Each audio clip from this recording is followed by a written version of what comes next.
untap, upkeep, and welcome back to the channel, everybody. If you've been here before, and if you haven't, then please sit back, relax, and enjoy our show that we have for you today. And for today, we are going to dive not really into a budget deck, but we're going to dive into something that I was inspired to do by none other than Saffron Olive, better known as Seth, on MTG Goldfish. Yeah, you like how I did that? I flipped it around on him. Hi, Seth. So, he inspired me to make a commander deck based on one of his videos that he did a while back now for MTG Goldfish on standard. And I thought I would share with y'all what my wild brain decided to come up with and see what you all really think about this and what's actually possible. So let's dive on into it, shall we? So for today, I figured I would share with you all a deck based around a really interesting concept. As you can see, I have the reasoning for why I built this deck right here, so you can read that if you wish. So the name of this deck is Blade of Life and Token, and I want to use Shanna Purifying Blade as the commander. So with Shanna Purifying Blade, we get a 3 mana, a green, a white, and a blue 3/3 life linking human warrior. That says at the beginning of your end step, you may pay X, and if you do, draw X cards. X can't be greater than the amount of life you gain this turn. So, Shauna is a source of card draw based on how much life we are going to gain in this deck. And I'll get to what inspired me to do this was based off of, like I said, Seth and his build that he did for standard. So I'm gonna get into like what actually is going on here in just a moment. This is not a budget friendly deck. We are at almost $400 for this deck, and it's because of some of the pieces that we have. Now, you probably could build a more budget friendly version of this deck. I haven't tried, but it might be worth experimenting. First up, we are running 5 Planeswalkers, so let's run through them real fast, shall we? First up, we have the new Oko, the ringleader from the Outlaws of Thunder Junction. Well, not really new anymore. He's a year old, almost, based on year printing, but he's a good handful of months year old now. So for 2, a blue and a green, we get a 3 loyalty Planeswalker that says the following. At the beginning of combat on your turn, Oko the Ringleader becomes a copy of up to 1 target creature you control until end of turn, except he has Hexproof. And then you can +1 to draw 2 cards. If you've committed a crime this turn, discard a card. Otherwise, discard 2 cards. You can -1 to make a 3/3 green elf creature token, which he is very famous for, based on the fact he's from originally Eldraine. And then for his -5, each other non-land permanent you control, create a token that's a copy of that permanent. Now that is probably the most relevant part, and I'll get to that in a minute. We also have Tameo, Completed Sage. So for 2, a green, a blue, and any combination of green, blue, or 2 life, we get Tameo, a 5 loyalty Planeswalker. Now, if you complete her by paying 2 life, she enters with 2 fewer loyalty counters. So if you pay her cost and it's 2, a blue, green, and 2 life, she'll come in with 3 loyalty instead of 5. So that's something to keep in mind. But her +1 is tap up to 1 target artifact or creature. It doesn't untap during its controller's next untap step. And then we have her -X, which is probably the one that we care the most about. Exile target non-land permanent card with mana value X from your graveyard. Create a token that's a copy of that card. We care about that a lot, and I'll explain here as we go. So then we -7 to create a token that is Tameo's Notebook, a legendary colorless artifact token, with spells you cast costs 2 less to cast, and tap to draw a card. Pretty neat.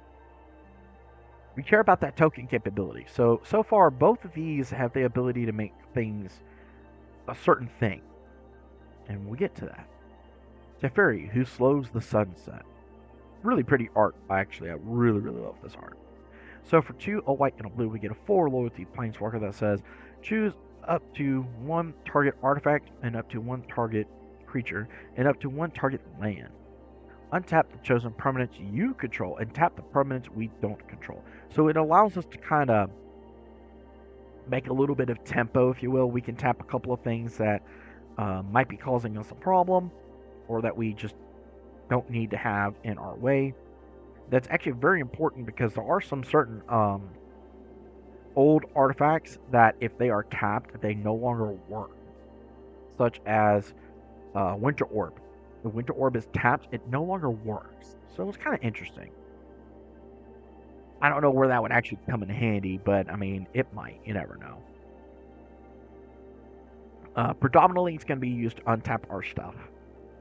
But we can -2 to look at the top 3 cards of our library, put one of them into our hand, and the rest on the bottom of our library in any order, so we can scry and kind of dig a little bit. And then -7, you get an emblem with untap all permanents you control during each opponent's untap step. And you draw a card during each opponent's draw step. That is pretty handy. I don't know if we'll ever get to the -7. We might predominantly care about the -2 to be able to dig, and the +1 to be able to untap certain things. Tezzeret, he is our really, really, really good card in this deck. Not as good as the other one that's right next to him, but he's really good as well. We are going to be pretty artifact heavy, so this +1 to create a colorless artifact creature token with flying is great. And we can, his zeros, we're really going to be backbreaking. So we get to draw a card, and if we control 3 or more artifacts, we draw 2 cards instead. So for 0, for a 5 loyalty planeswalker that comes in costing us 5 mana, we can 0 him, draw 2 cards, and get our train going. If we ever feel like it, we can always -9, where we will get an emblem with the following. At the beginning of your end step, search your library for a permanent card and put it onto the battlefield, then shuffle your library. That might become relevant based on what we're trying to find. I know I'm being really mysterious, really weird about it, but trust me, it's going to be worth it. It's going to be worth it, guys. It's going to be funny. We have Tezzeret the Seeker, which is the biggest payoff of our planeswalkers and our most expensive one as well. So for 5 mana, we get a 4 loyalty planeswalker that has a plus of untapping up to 2 target artifacts. Great, we love that. For if we -X, we can go search our library for an artifact card with converted mana cost X or less and put it onto the battlefield. So we don't have to worry about counter magic. We just, bam, it's out. And then finally, -5, artifacts you control become artifact creatures based power and toughness 5/5 until end of turn. That's pretty neat. We're not going to care about that. We care about the fact that we can untap things and we can tutor. So let's dive into the creature package, shall we, and see a little bit more about what's going on. We have Adrix and Niv. So if one or more tokens would be created under your control, create twice that many of those tokens instead. Avacyn, Pilgrim of Hope, Sakura Tribe Elder, Birds of Paradise, and even Noble Hierarch. They all help us fix our mana a little bit. Put up the Forge Master, not measure, bleh, will allow us to be able to sacrifice 3 artifacts and search our library for an artifact card and put it right onto the battlefield. We don't even have to worry about counter magic. So on your whole day, no Mr. Blue Mage or Miss Blue Mage, whatever you prefer, no, bad Blue Mage. Yap it. Nesting Dovehawk. At the beginning of combat on your turn, populate. And whenever a creature token enters the battlefield under your control, put a 1/1 counter on the Nesting Dovehawk. Let's actually change that so people can actually see more. So I did this so you could actually see more about what actually populate is. So to populate, create a token that's a copy of a creature token you control. Pretty simple. Ignoble Hierarch, we already talked. Well, Noble Hierarch, we already talked about. Tristani, again, we can populate. And we gain life whenever a creature enters the battlefield under our control, which helps our commander be able to jig and draw cards. Trophy Mage allows us to go tutor for a certain artifact card in our deck that I cannot wait to show you all. And as long as it has mana cost of 3, which it does. The Sad Robot, everybody knows Sad Robot. The Silencia Eulogist allows us to exile target creature card from a graveyard and then populate. So for 3 mana, 2 and a green, we're able to exile something that could be possibly reanimated and shut down reanimation strategies, or anything that we think could be kind of spooky. So if somebody has something in their graveyard that's a creature and we don't really want it there, we can always just play this and get rid of it. It's a nice little piece of graveyard removal. Samwise Gamgee is really nice in this deck. So whenever another non-token creature enters the battlefield under your control, make a food token. And then we can sacrifice 3 foods to return target historic card from our graveyard to our hand. And that would include artifacts, legendaries, and sagas. So we have a couple of ways to get some things back with Samwise Gamgee. Vitugazi, the Guild Mage, we can make a Centaur or we can populate, both very handy. Wayfaring Temple, whenever it deals combat damage to a player, populate. And more importantly, its power and toughness is each equal to the number of creatures we control. Finally, we have the Windborn Muse, allowing us to protect ourselves a little bit by having our opponents pay 2 mana for every creature that they want to attack us with. Now, if you make a token of this, and we start populating, it gets really difficult for our opponent to deal with. Moving forward to our sorceries, we're not running too many because we are very artifact centric, but I'll go through what we have. We have board wipes consisting of Austere Command and Farewell. Farewell is just nice because sometimes destroy effects just don't cut it. Well, then how about I just exile every bloody thing and call it a day? We are running Farseek, Nature's Lore, and 3 visits to help us ramp. Sahili's Artistry is really, really spicy in this deck, and I cannot wait to show y'all why. As well as Replication Technique. They both allow us to make a token of a permanent that we control, and with all of our population themes in this deck, we can really get this ball rolling. Preordain and Ponder both let us scry some cards and draw some cards, just some burst card draw, if you will. Fabricate and Reshape both allow us to go tutor the big artifact that we're after. And I know. Buddha, what is going on here? What are you doing, you crazy Buddha dragon? Well, I'm about to show you. Just hang on. For counterspells and all sorts of other things, we are running 14 of them. We want to be very interactive because our little thing here is very, very, very, very fragile. So we run Counterspell, an offer you can't refuse, Negate, and 3 steps ahead to interact with our opponents and trying to stop us from doing what we're doing. Pardon me. Whir of Invention allows us, again, go tutor for what we need. We also are running Enlightened Tutor to be able to go find the artifact that we're talking about. And we're going to hopefully get this up and running. So we are going to have a lot of fun with this and see what happens. Hopefully it works out. We're able to get it up and running. We also are running Get Lost, Return to Nature, Path to Exile, Swords to Plowshares, and Sundering Growth, as well as Nature's Claim to help interact with other pieces that our opponents might have. Sundering Growth I really, really like because it allows us to populate. Remember, we're trying to make a token of something. Something big. Something funny. Something that's going to make you go, really? You're insane. Who told you? We have Heroic Intervention to help protect our board a little bit. We don't really have a lot of protection, but that's okay because we're not looking to do a whole lot. Okay, so now the big reveal. Why are we doing this? What is so dumb that I'm doing over here? Well, I want to use Ancient Cornucopia, which is one of the big inspirations of this deck. The other half is World Walker Helm. So for 3 mana, we get this wonderful artifact that says, whenever you cast a spell that's 1 or more colors, you gain 1 life for each of that spell's colors. Do this only once each turn, and it's a mana rock. World Walker Helm. If you would create 1 or more token artifacts, instead create those tokens plus an additional map token. And then pay 1 and a blue, create a token that's a copy of target artifact token you control. So what we're going to try and do is get a couple of token copies of Ancient Cornucopia and a couple copies of World Walker Helm, so we could just start generating like this really stupid amount of value. Historic Duplicator is another piece to this. So whenever you whenever the duplicator or another artifact, whenever you sacrifice them, you may pay 2. And if you do, at the beginning of your next end step, create a token that's a copy of that artifact.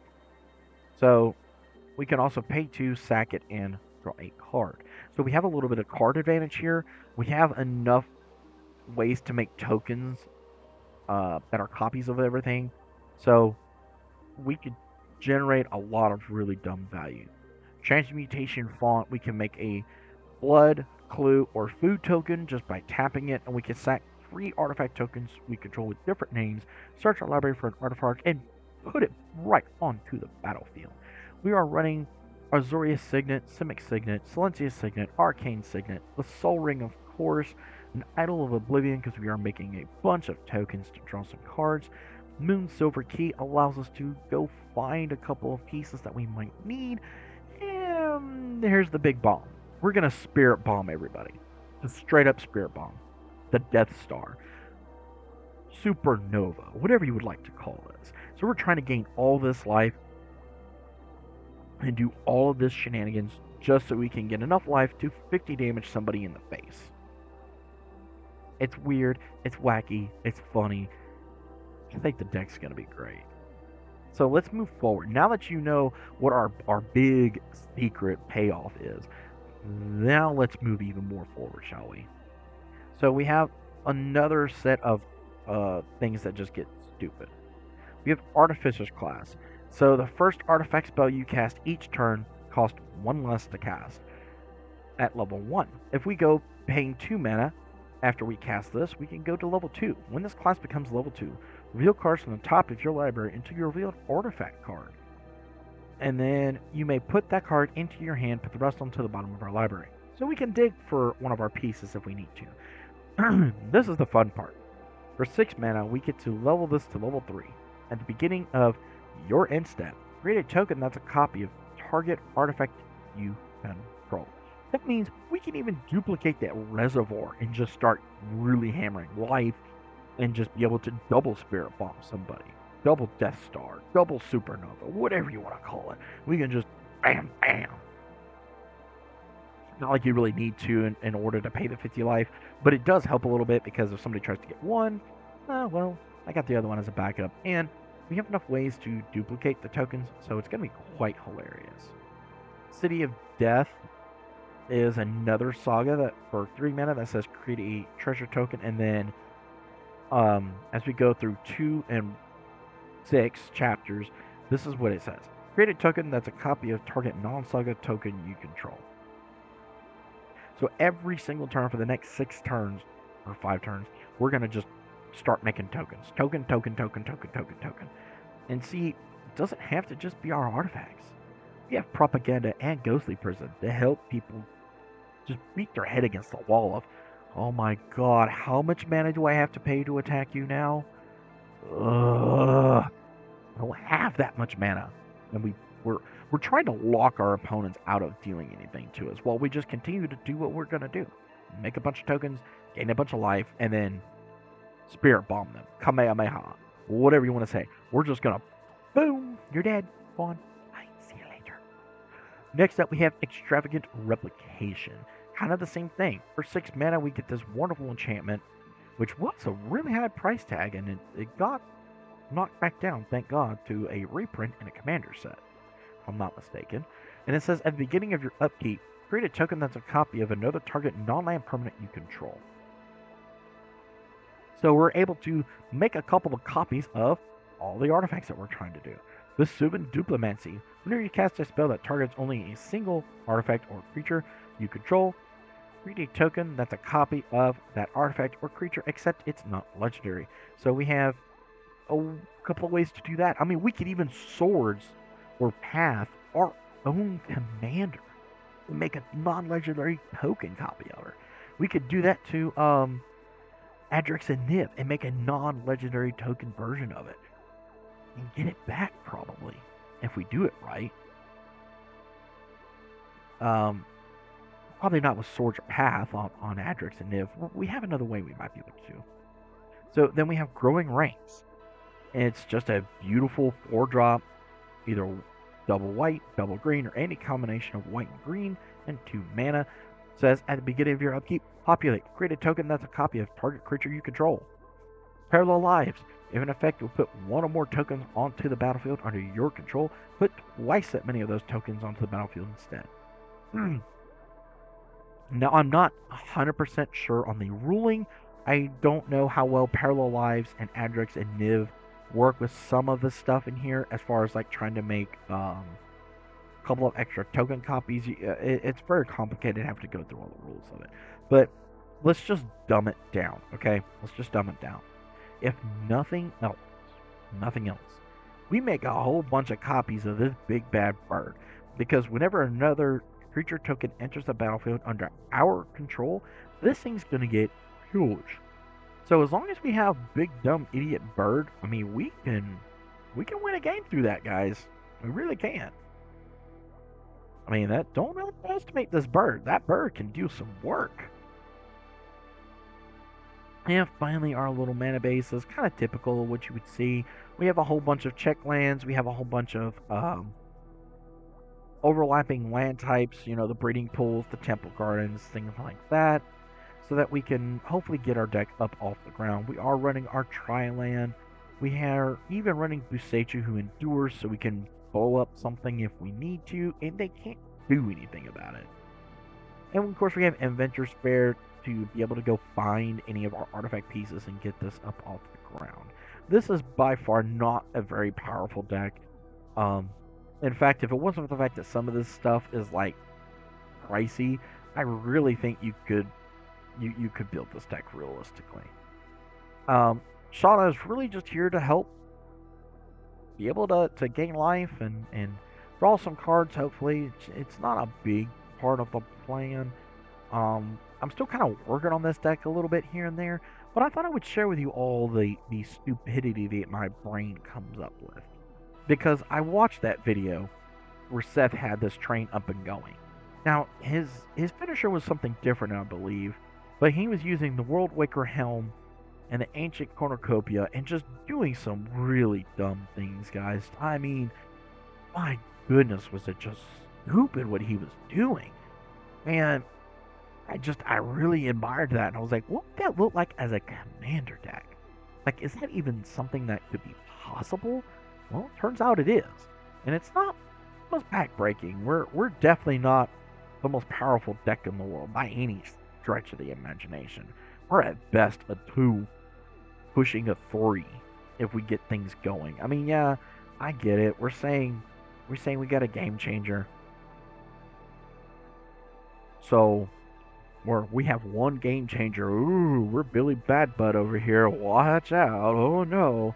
Come on, guys. It's we have so many targets to go find with just that one tutor. Like, I'm not sure what you would go for. I think it kind of depends, like, where you're at in the game. Maybe if it's early enough, you got a ghostly prison and you have the City of Death. So maybe you need to go get one or two, one of these pieces to just prolong everybody being sufferable, because you're not gonna touch me. Got this. No touchies. Maybe that's what it takes. I don't know. And you could do some really wacky things with this deck. I feel like I really think this is a fun deck. Mana curve isn't that bad. We're pretty low to the ground overall. And a sample hand doesn't look bad. I like that hand a lot better. Especially if we have an opponent playing green. If we don't, well, then we might be in some serious problems.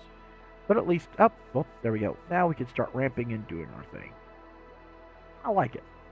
That hand would be an immediate no. That hand's not horrible. We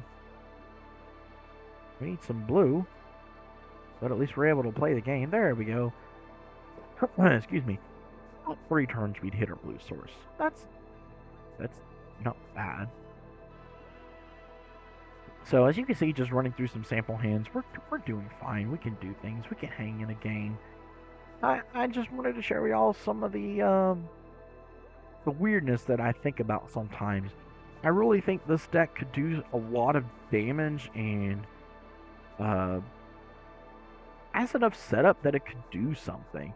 Our main win condition is we're just going to Aether Flux somebody in the face hopefully all of our opponents, because we're trying to gain a buttload of life here by casting spells left and right. Um, and it might not. We might have to switch modes and go to a nesting dovehawk beatdown and just start pummeling our opponent with stupid birds. I mean, that's just funny to me. I haven't updated this deck in a while, so there's probably some new stuff out there right now, especially with Tarkir Dragonstorm. That could help energize this deck, so we'll have to see. We'll have to see. But I thought I would share with y'all the Blade of Life and Token, inspired by none other than Seth on MTG Goldfish in his wonderful standard build. That was a great video to watch. But with that, I think it's time to bring this video to a close. This is one of our shorter videos, but that's okay. Let me know what you think about this deck. Is this something you would try to build, maybe more on a budget? Kind of hard to do, but maybe possible. Maybe a $100, $150 budget. We might have to change a few things, but that might be very possible. Let me know something else you're wanting to see. What other deck do you think would be interesting to see as a commander? Do check out the other videos. I'm starting to do some videos on MTG Arena. Let me know how everything is coming through. Is the sound quality good? Are we doing okay with the recording? Just kind of give me some feedback, and I'll do my best to fix anything that might be an issue.